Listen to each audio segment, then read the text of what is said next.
We always paint a fucked up reality that's not even true. It's reality what we think is true because our lives aren't what we want it to be.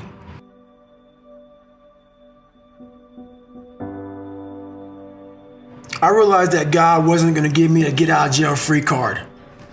And from the time I was born into the time I was 19 years old, my life had these hurdles. I constantly hit obstacles, obstacle after obstacle after obstacle. And I had to figure out how to manage suffering, how to deal with it, because it'd be part of my life forever. At least that's what I thought. So in order to deal with it, I had to be able to conquer it and overcome it and deal with it and know that in this suffering, there has to be some kind of growth. With every obstacle, I look at it as friction now. Without friction, there is no growth. You have to have friction in your life to grow. So I start looking at all these different things versus the woe is me mentality. Like, oh my God, look at my life. My life's so fucked up. I come from this fucked up family. I'm being beaten. I'm being abused mentally, physically. I start looking at it as a perfect trial ground. So I had to flip it upside down and say, okay, I'm suffering tremendously, mentally. Use this to your advantage versus your disadvantage. So that's what I did. Versus looking at it as like, oh my God, woe is me, I'm never gonna get out of here. I looked at it as, okay, hang on a second. If I can overcome this, if I can find some power in this, some way to get through this, that right there will be the fuel for the rest of my life. And so I found great strength in suffering.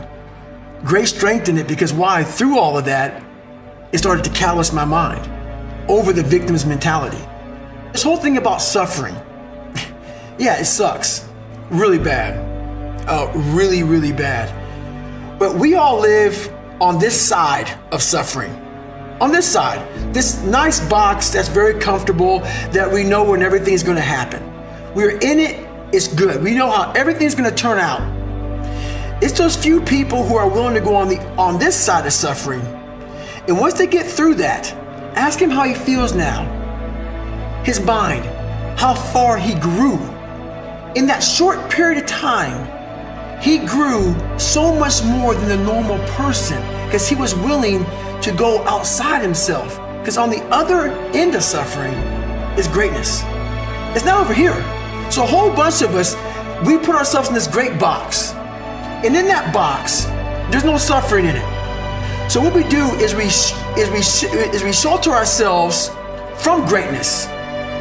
So for me, for instance, I was 300 damn pounds at one time in my life. Sprayed for cockroaches, made $1,000 a month.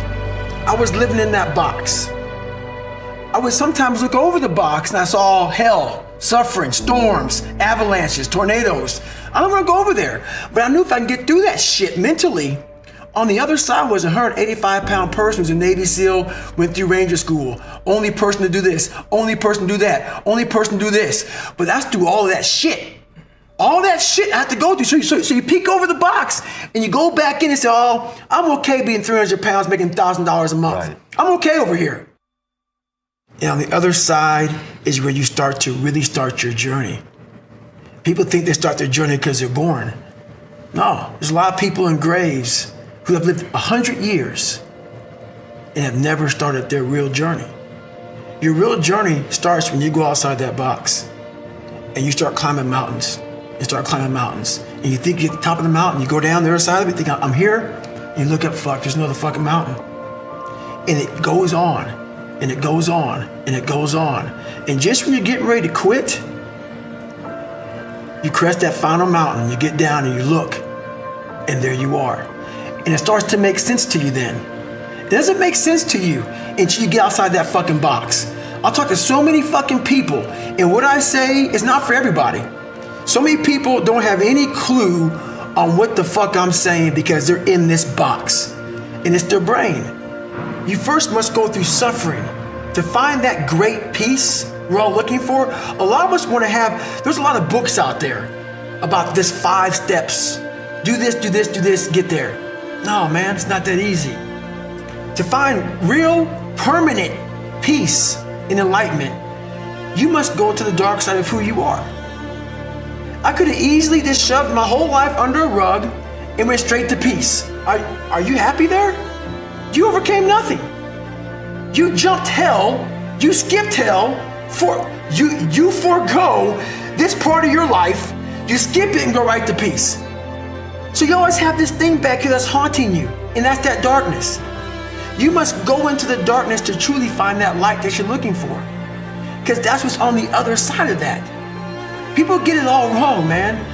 You have to face suffering. You have to face this dark side, this darkness. And there's a lot of energy in there. There's a lot of goodness in there that you can use to find greatness. But you cannot find your peace you're looking for in yourself until you overcome yourself. I think that when you die, this is just my own mindset, that you arrive in line. It helps me to get past a lot of things. You arrive in line, and let's say you're in front, let's say you died right before me, and you're in line, and God's sitting there with the clipboard, okay? Sitting there with the clipboard, like me and you're sitting right now. He's looking at you, and he says, hey, you made it to heaven, good job, okay? And then he shows you the clipboard of what your life should have been. So you live this life that you thought you pushed so hard. Then you look at the clipboard. Let's say myself, this is now me, I'm talking about myself now. And let's say I got to heaven weighing 300 pounds. I was a guy that worked for Ecolab, which is a guy that kills cockroaches for a living, which is fine, it's a job. But then I look at this, and that's how I died. I look at this, and it says on here what I should have been, because God's all-knowing, right?